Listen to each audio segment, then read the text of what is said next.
207 number का कलश था। इस कलश का अभिप्राय था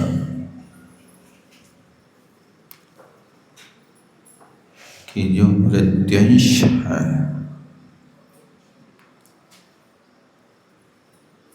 पल पल में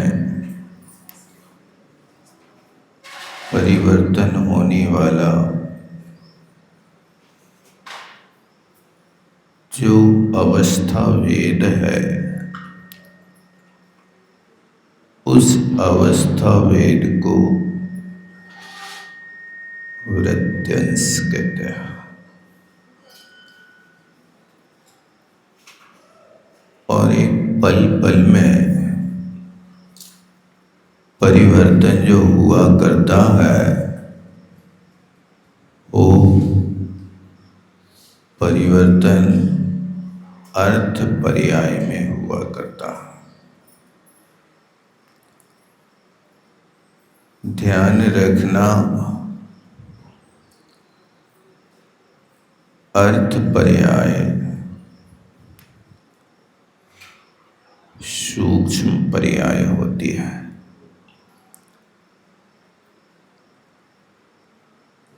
एक एक क्षण में उसका परिवर्तन होता है। और व्यंजन पर्याय दीर्घ काल तक होती है। व्यंजन पर्याय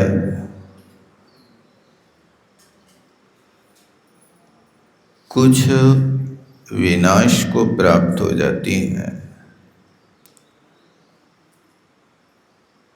कुछ ऐसी व्यंजन पर्याय हैं कि जो शाश्वत भी रहती हैं। अब व्यंजन पर्यायों को एक स्वभाव भेद और एक विभाव भेद। जो विभाव व्यंजन पर्याय है वो एक काल की मर्यादा को लेकर के होती है।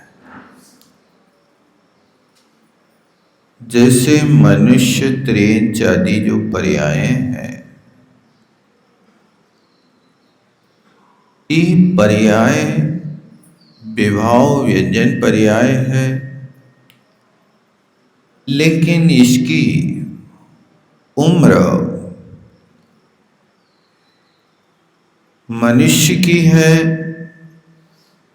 तो 1 कोटि वर्ष पूर्व, अथवा अपने कर्म भूमि से बाहर के मनुष्यों की है तो 1 पल, 2 पल, 3 पल की। देव नारकियों की यदि ये विभाव व्यंजन पर्याय है तो वो 33 सागर की भी है। एक विभाव व्यंजन पर्याय ऐसी भी होती है कि जिसमें उत्पाद व द्रव्य तो होता लेकिन समूल नाश नहीं होती है। जैसे अकृत्रिम चैत्यालय, सुमेरु पर्वत है। सुमेरु पर्वत का आकार दिया हुआ 1 लाख योजन ऊंचा है तो नीचे 10,000 योजन का नीचे बेसमेंट है। चढ़ 1000 योजन नीचे तक है। उसको लेकर के और जब ऊपर बढ़ते हैं तो ऊपर उसकी चौड़ाई कुछ कम होती जाती है, यानी 5 धनुष चलने पर 1 अंगुल की ऊंचाई में, चौड़ाई में कमी आ जाती है। ऐसे चलते चलते उस सुमेरु पर्वत, भद्रसाल वन, नंदन वन, सोमनश वन, पांडुक वन, ऐसे वनों को लेकर के कोई 500 योजन का विस्तार, कोई 63,62,500 योजन का विस्तार, फिर 33,000 योजन का विस्तार, अधिक आदि जो विस्तार दिए हैं। तो ये चूंकि विभाव व्यंजन पर्याय का आकार है, लेकिन इस सुमेरु पर्वत को कभी भी नाश नहीं होना, ये शाश्वत है। तो ऐसा समझना कि कुछ विभाव व्यंजन पर्याय होकर के भी शाश्वत है, लेकिन जिन विभाव व्यंजन पर्याय के साथ में एक आयु कर्म लगा हुआ, तो उसकी आयु कर्म की स्थिति अधिक से अधिक उस विभाव व्यंजन पर्याय में होगी तो 33 सागर की होगी। इस तरह से ये विभाव व्यंजन और स्वभाव व्यंजन पर्याय है कि संसार अवस्था को त्याग कर आत्मा जब इस शरीर को त्याग करके सिद्ध अवस्था में पहुंचती है, तो वहां सिद्ध आत्माओं का जो इस मनुष्य के आकार का उनका संस्थान है, वो स्वभाव व्यंजन पर्याय है। और अर्थ पर्याय को भी दो भेद में डालना। एक विभाव अर्थ पर्याय है, जैसे मिथ्यात्व है, राग द्वेष है, कसाय है, पुण्य पाप है, इनको विभाव अर्थ पर्याय कहते हैं। तो विभाव अर्थ पर्याय भी क्षणक्षयी होती है, क्योंकि कसाय का उदय काल जघन्य से एक समय और उत्कृष्ट से अंतर मुहूर्त।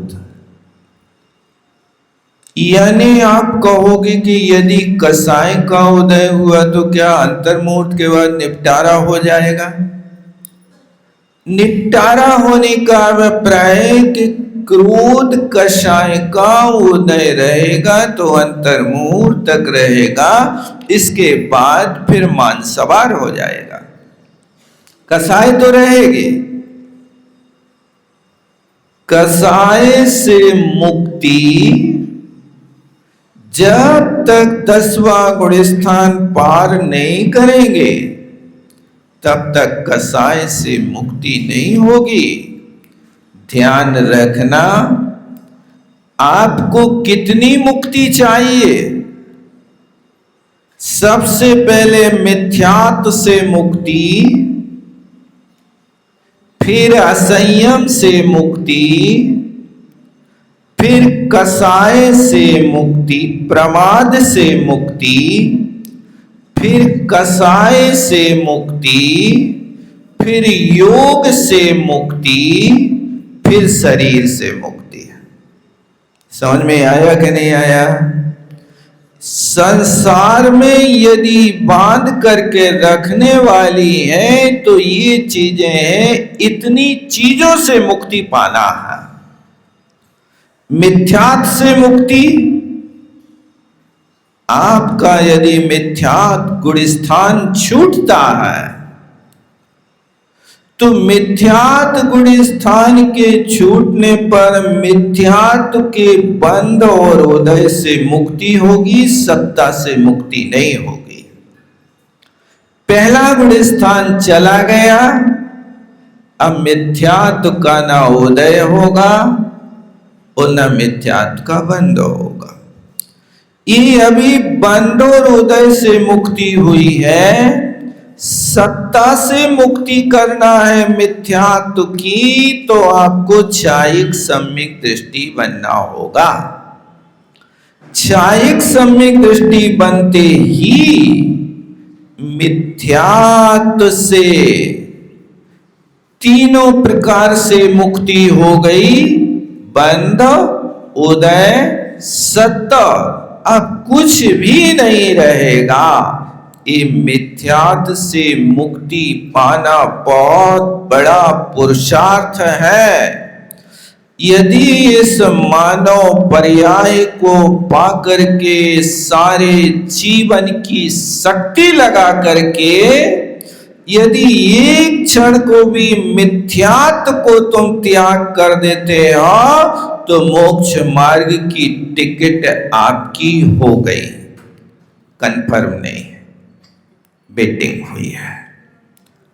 कन्फर्म तब होगी जब छपक श्रेणी चढ़ोगे, इसके पहले नहीं होगी। छायिक सम्यक दृष्टि बनने के बाद भी हो सकता 3 और 4 भाव संसार में रुकना पड़े। इसलिए छायिक सम्यक दर्शन से मुक्ति तो होगी, लेकिन वो मुक्ति आपको 3-4 स्टेशन और बदलना पड़ेंगे, तब फिर इसके बाद आप मंजिल पर पहुंचोगे। तो ये मिथ्यात्व से मुक्ति पाना बहुत बड़ा पुरुषार्थ है। इसलिए कोशिश करो कि सबसे पहले तो अनायतन से बचो। अनायतन समझते? ग्रहीत मिथ्यात्व से बचो। कुगुरु कुदेव कुशास्त्र और इनके सेवक, इनसे परहेज करो। देखो, कोई व्यक्ति बीमार होता है तो उसको आरोग्य दिलाने के लिए क्या करते हैं? 2 प्रकार के तरीके हैं। एक तो पहले आप पथ्य करो।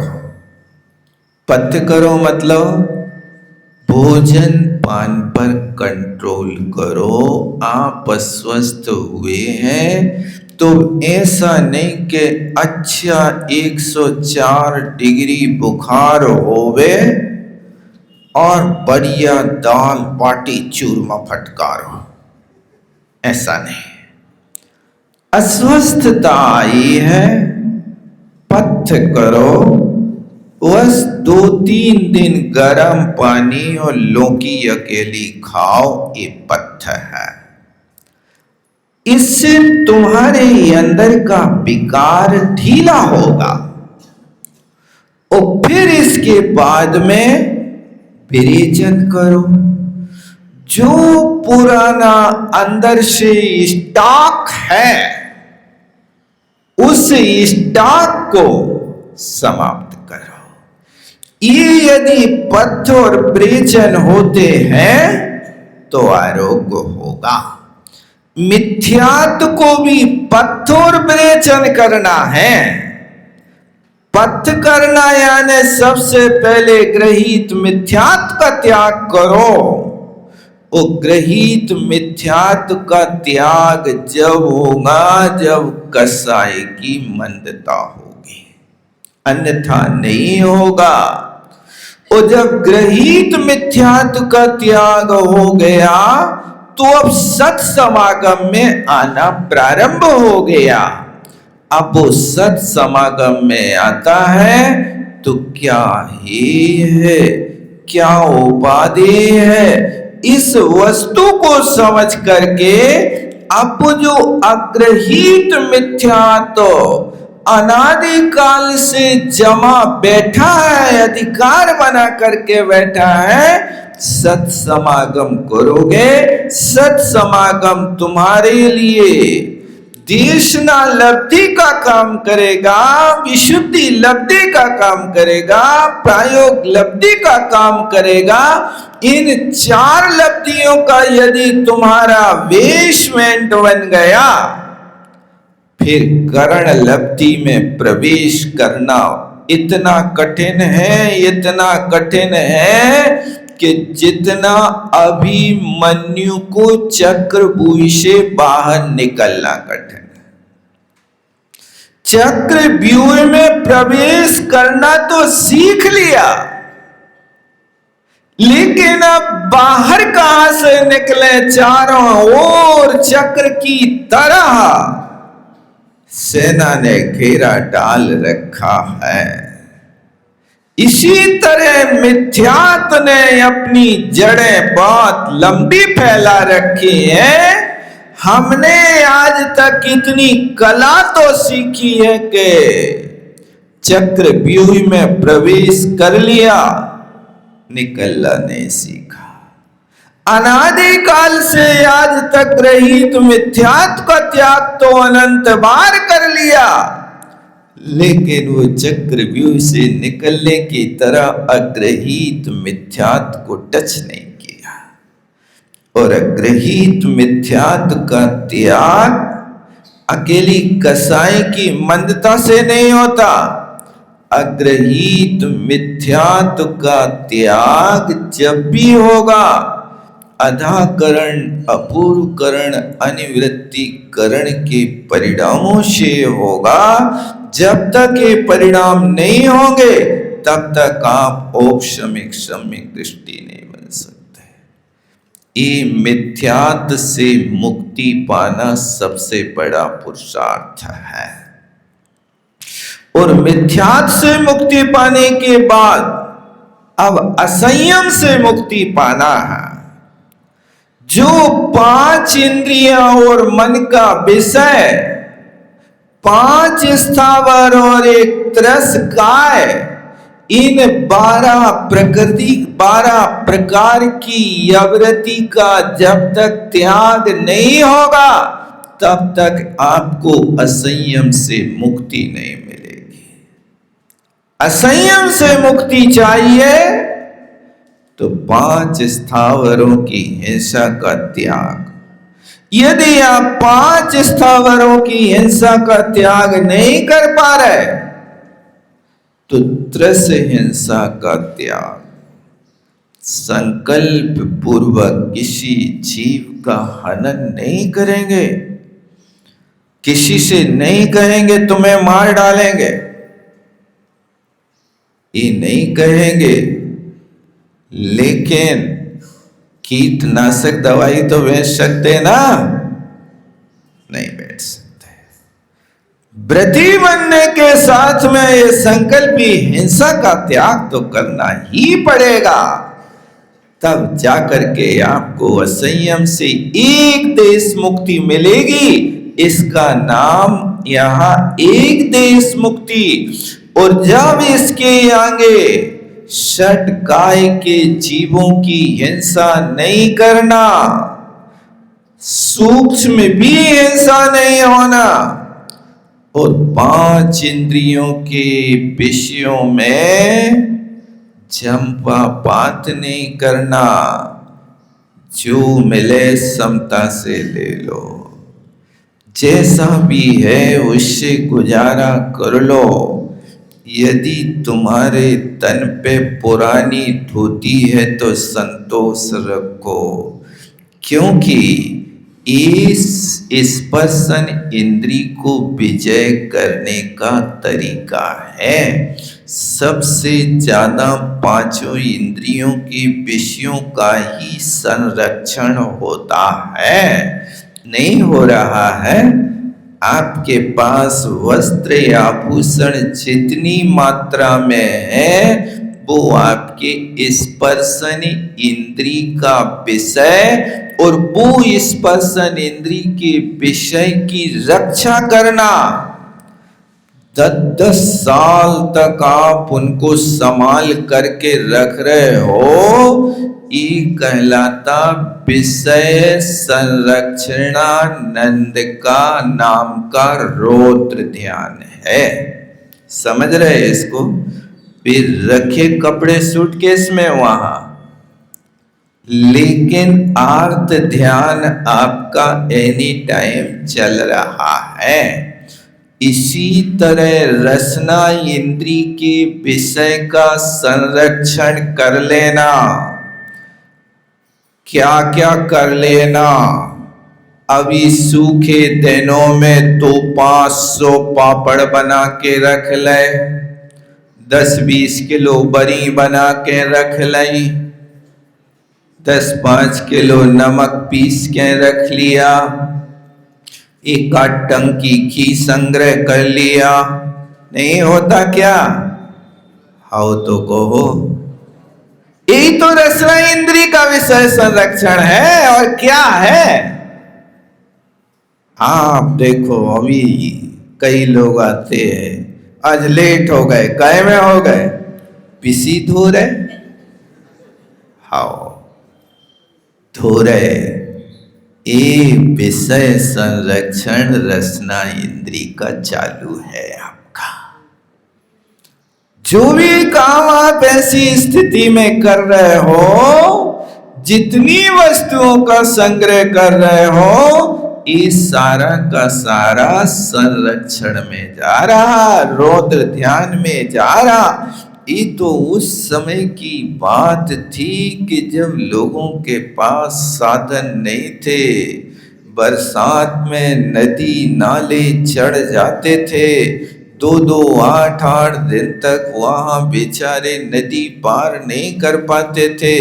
इसलिए बरसात में कहीं नहीं जाना, सो 4 महीना को गेहूं रख लो।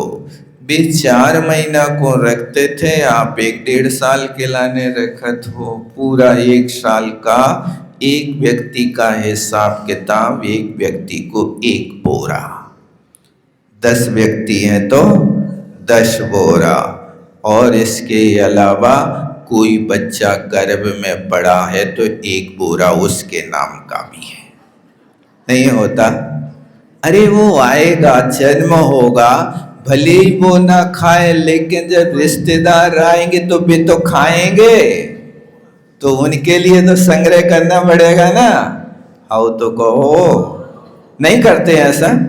एक सदस्य और बढ़ने वाला है, जन्म होते ही राशन कार्ड पे नाम चढ़ जाता है, उसके नाम की 5 किलो शक्कर लेना चालू कर देते हैं, भले ही वो अभी आधा किलो ना खावे। होता क्या? नहीं होता? ये सारी के सारी इंद्रियों के विषय हैं, इसलिए इनको रसना इंद्री का विषय संरक्षण। जितनी चीजें, ये तो छोड़ो गेहूं पापड़ वाली, कई लोग केथा, इमली और बताओ बेल, अचार, 1-1 साल का अचार चल रहा है। ये कौन सी इंद्री के विषय की तैयारी कर रहे हो पता है? ये रसना इंद्री का असंयम है। हम अपने लाने थोड़ी रख रहे, कौन के लाने रख रहे? यानी दूसरों की भी रसना इंद्री का विषय तुम्हारे माथे मढ़ा जा रहा है। हो रहा कि नहीं हो रहा है? इन पर थोड़ा गंभीरता से विचार करना।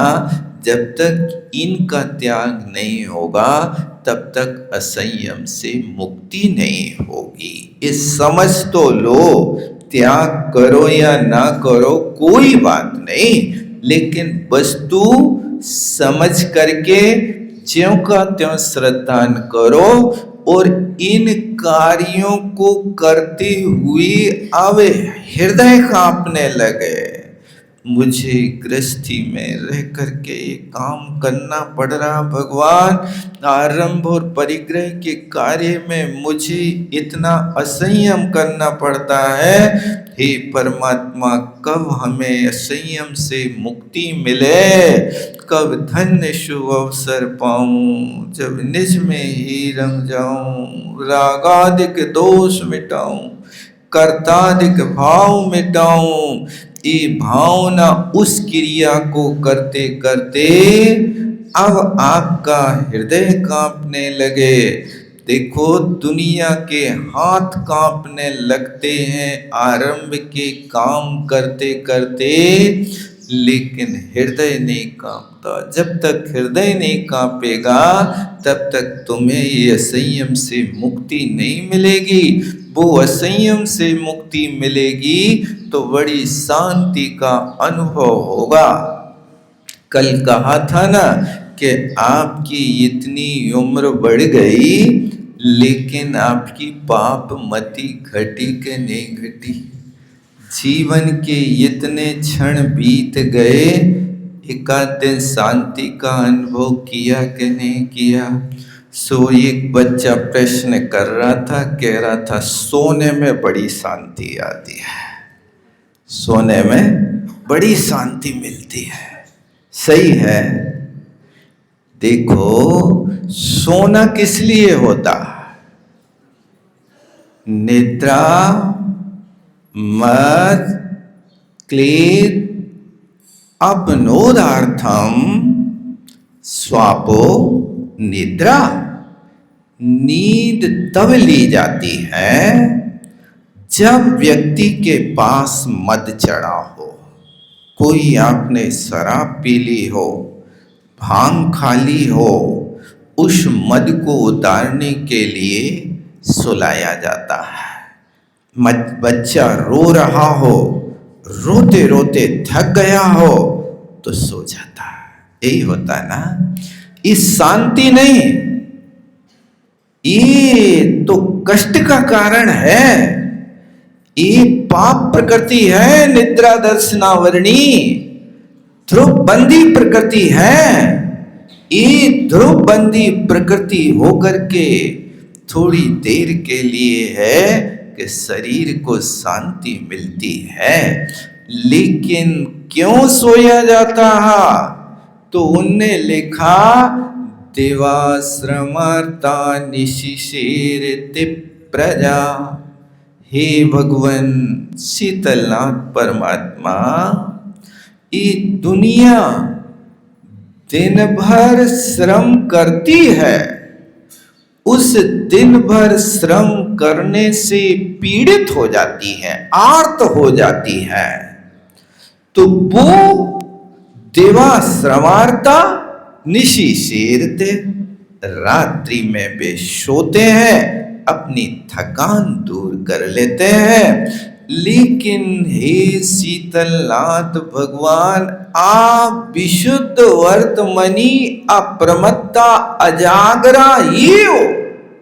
इस मोक्ष के मार्ग में तो आप जागृत रहे, इसलिए जागृत रहे तभी मोक्ष का मार्ग बना। यदि एक पल को भी सो जाते तो मोक्ष का मार्ग बिगड़ जाता। इसलिए अजागरा रहो, जागृत ही रहे। यदि सोने में आनंद आता तो भगवान को जित निद्रा जित क्रोधो जित क्लासा जिता मित्रो, ये भगवान जित निद्रा है, उनने नींद को जीत लिया, दर्शनावरणी कर्म को जीत लिया। अपन को लगता है कि सोने में बड़ा आनंद है, लेकिन सोते हुए देख करके कहते हैं, उठ जाग मुसाफिर भोर भई, अब रैन कहाँ जो सोवत है, जो सोवत है सो खोवत है, जो जागत है सो पावत है। गुरु महाराज बार बार कहते, उठ उठ जाग मुसाफिर, अरे ये कहाँ तू कह रहा आनंद है, ये तो एक आंख खुली तो सपना गया, आंख खुली तो सपना गया, और आंख मिची तो अपना गया। आंख मिची तो अपना गया, और आंख मिली तो मन मिल गया, और आंख फिरी तो दफना गया। ये आंख का कमाल देखो कि आंख यदि खुल गई तो जो सपने में तुमने राजपद पाया था, भैया सोते में शांति मिल रही है, तो बताओ सोते में पेट भरता कि नहीं भरता? यदि सोते सोते तुम्हें कोई ने बहुत बढ़िया निमंत्रण करके सटरस भोजन कराया होवे, और तुम बढ़िया माल चुन चुन के खा रहे हो, और पापा कहें उठो बेटा, वो सारा का सारा सपना चला गया, अब आंख बंद करके फिर से कहे फिर से वो मिल जाए निमंत्रण, फिर से मिल जाए भोजन, फिर से मिल जाए, लगाए आंख बंद कर पुरुषार्थ, अब वो सपना आएगा कि नहीं आएगा तुम्हें बताओ? ये शांति नहीं है। ये शयन करना जो सोवत है, सुखोवत है। सोते समय भगवान कहते हे आत्मन, तुम्हारी बहुत विचित्र दशा हो जाती है, तुम्हारी शक्तियां छीन हो जाती हैं। बड़े बड़े पहलवान व्यक्ति को भी सोते समय चूहा काट जाता, मच्छर काट जाते। शेर से हर जंगली प्राणी डरता है, लेकिन मच्छर डरत हुई है कि न डरत हुई है शेर से? हैं? नहीं डरते हमें, हैं? अरे भाई साहब, शेर भी है, लेकिन मच्छर तो उसको भी चींच के खा जाता है। मच्छरों से तो वो भी परेशान होता, और फिर जंगली मच्छर मधुमक्खी क्या होती है, उसका परहेज कैसे करता होगा बताओ? तो ये शयन की जो प्रक्रिया है, यदि तुम्हें मोक्ष मार्ग प्रशस्त करना है तो श्वान निद्रा, अल्पाहारी, ग्रह त्यागी, विद्यार्थी पंच लक्षणम, विद्यार्थी के 5 लक्षण बताए हैं। तो उन 5 लक्षणों में एक कहा काक चेष्टा वकत्यानम, कौए की तरह चेष्टा हो। कौआ अच्छा है क्या बुरा है? कौआ के पास एक बहुत अच्छा गुण है। क्या गुण है? यदि कौआ को एक रोटी का गिलास मिल जाए तो अकेला नहीं खाता हो, सांप पड़ोसियों को गांव गांव बुला बुला करके सब मिल बांट करके खाते हैं। एक कौआ की एक विशेषता है। आप कौआ की आवाज को सुन करके भले नफरत करो, लेकिन कौआ के गुण को सीखने की कोशिश करो कि उसको एक ग्रास मिलता है तो सारे कौओं को बुला लेता है। क्या आपके पास एक रोटी रहती है तो क्या आप सब भाई मिल बांट करके खाते हैं? नहीं, मेरा पेट हाउ मैं न दे हो कौ, बस मेरा पेट भर जाए, दुनिया भाड़ में जाए, अपना काम बनता, भाड़ में जाए जनता, क्या दुनिया से लेना देना, मेरा पेट भर जाए, किसी से क्या है। कई लोग पंगत खाते हैं, अब खा के मुंह पहुंच के चले जाते, लेकिन जो परोसने वाले हैं उनको कोई नहीं पूछे, भैया तुम बैठ जाओ हमने तो खा लो। हजारों लोग खा पी के चले जाए, लेकिन परोसने वाले से 1-2 लोग पूछें कि भैया तुम अब हो कि नहीं हो, अभी चलो बैठो हम कर देते हैं तुम्हारे। इतनी देर से तुमने हजारों को खिलाओ तो हम तुम्हें खिला देते हैं, तो हमें भी हजारों के खिलाने का पुण्य तो मिल ही जाएगा ना। लेकिन कहा, वे तो खा गए होंगे, वे तो रसोई में बैठे पहले से, उन्हें कौन सी कसर लगाई हुई है। थोड़ा सा सोच बदलिए, इस सोच बदलेगा तो आपका परिणाम बदलेगा। इसलिए आंख खुली तो सपना गया, लाख प्रयास करोगे आंख बंद करने का फिर से, लेकिन सपना नहीं आएगा, वो आनंद नहीं आएगा। और आंख मिची तो अपना गया। कौन था जिनको आज तुम सैकड़ों वर्ष से कहते आ रहे, ये मेरा प्राणों से प्यारा बेटा, प्राणों से प्यारी प्रिया, प्राणों से प्यारी, और कौन कौन सब चीज़ें प्राणों, हर चीज़ में विशेषण लगाएगा। हमें तो प्राणों से प्यारे हैं। कई लोग तो कहने लगते हमें तो अपने ये जूता भी प्राणों से प्यारा है, जूता भी प्राणों से, घूम जाए तो ओके लाने आंसू बहाने लगता है। ये प्राणों से प्यारी वस्तु तुम्हारे साथ कितना निर्वाह करती है, इसलिए पता ना हो तो याद रखना, कमला चलत न पेंड जाए, मरघट परिवार। अपने अपने सुख को रोवे। फिर से पढ़ियो एक बार, हैं? कमला चलत, कमला किसे कहते? कमला बाई नहीं, लक्ष्मी है, जिसको तुम जिंदगी भर धो पोंछ के तिजोरी में रखते रहे और पहरा देते रहे। लक्ष्मी को तिजोरी के भीतर सुलाया, तुम बाहर सोए मच्छरों से कटवाते रहे।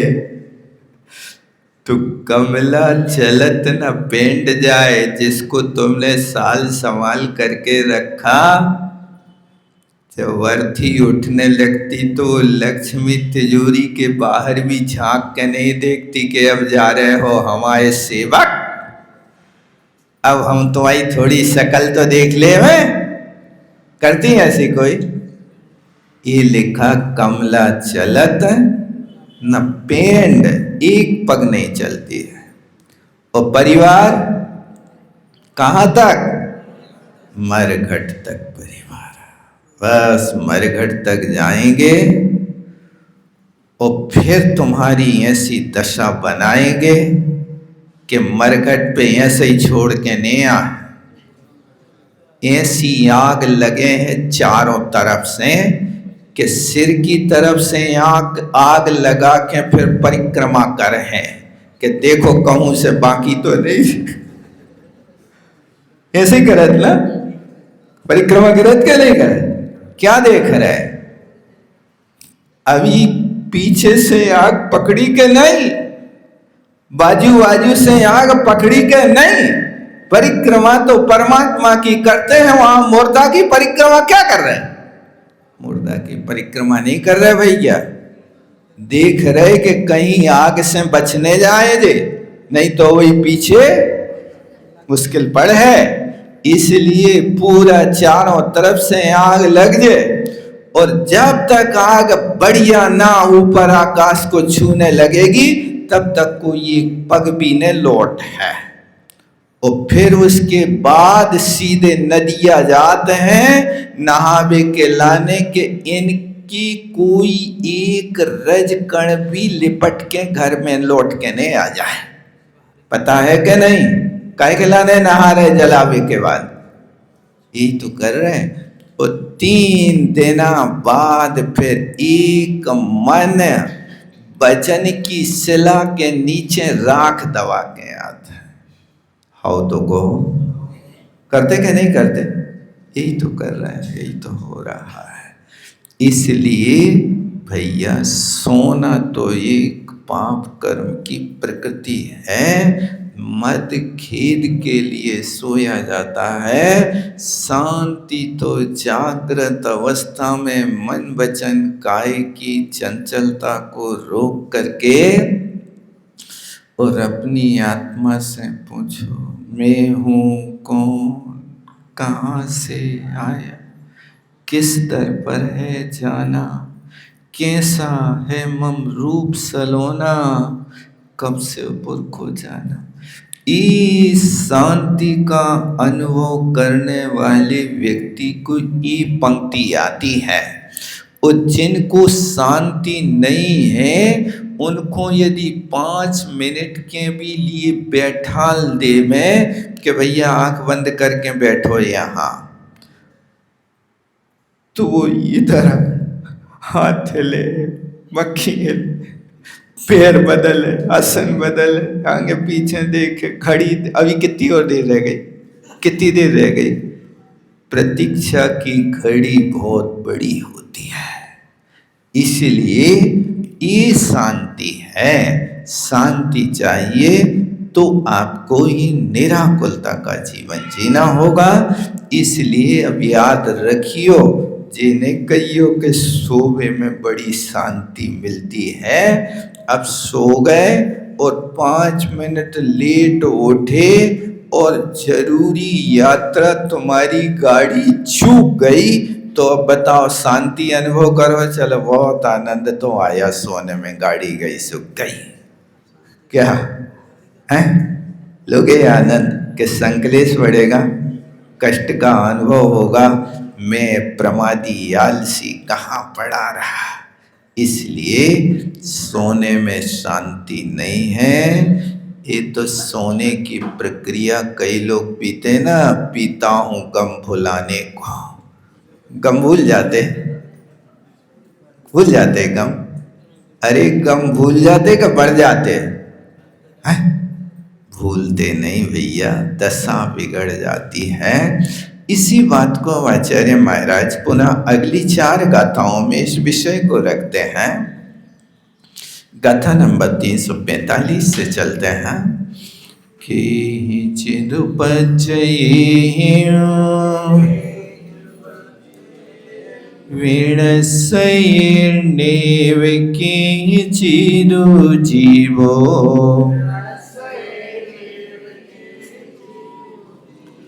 जमातम्मा कुब्बदी सोआयन्नो वणेयन्तो किञ्चिदुपजये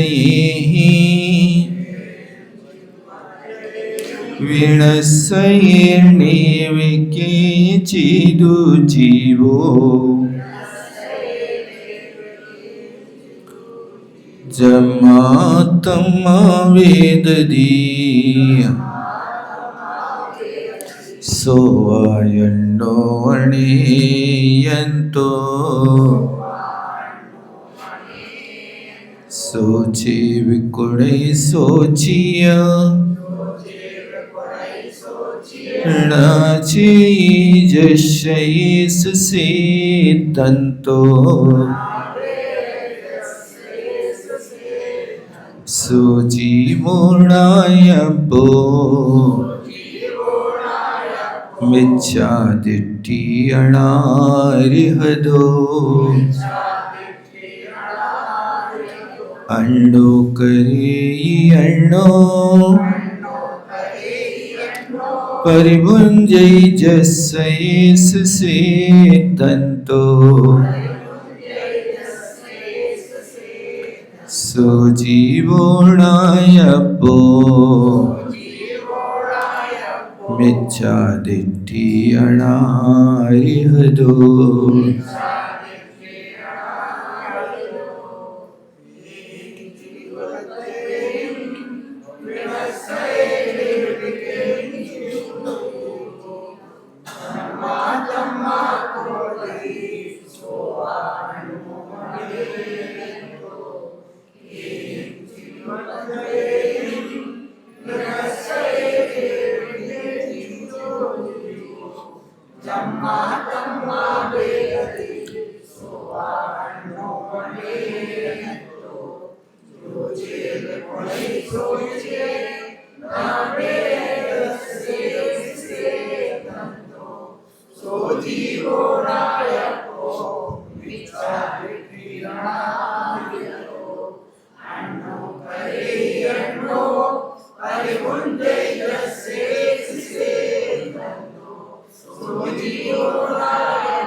अब यहाँ कहते हैं कि जो ने एक सिद्धांत बनाया था कि कोई कर्म करता है और कोई भोगता है, उसके लिए आचार्य महाराज कहते भैया केचित पर्याय है, यानी किन्हीं पर्यायों से तो विनाश को प्राप्त होता है जीव। बिल्कुल सत्य है, हर चीज से नहीं कह सकते हैं। और नेव के ही चिदु जीव, और किन्हीं पर्यायों से विनाश को प्राप्त नहीं होता है। विनाश को होता भी है और नहीं भी होता है। एक क्या है इसमें? अनेकांत है। अब क्या विनाश होता है और किसका विनाश नहीं होता है, इस बात को आगे बताएंगे। जम्हा इसलिए तम्हा सुगुपदी व अन्नो, जो करता है सो वो करता स्वयं है कि अन्य है। नायंतो, इस विषय में एकांत नहीं है। केहिचिदु पंचे ही विणस्य, ये तो कर्ता के विषय में हो गया कि किसी विषयों का कर्ता है, किसी विषयों का कर्ता नहीं है। किसी पर्यायों का कर्ता है, किन्हीं का नहीं है। फिर अब भोक्ता के बेददी का अर्थ भोक्ता होता है दूसरी गाथा में। तो ऊपर की लाइन में तो बिल्कुल एक जैसा है दोनों गाथाओं में। नीचे सिर्फ कुपदी था, ऊपर नीचे बेददी रखा है। बाकी गाथा एक पद बदलने के बाद ज्यों की त्यों है। इसलिए बेददी शो, जो करता है वो वेदन करता है या अन्य का वेदन करता है। इति नाययंतो, इसमें भी एकांत नहीं है। जो जीव कुड़े सोचिए, जो करता है वो वेदन ना भी, वो वेदन नहीं करता है।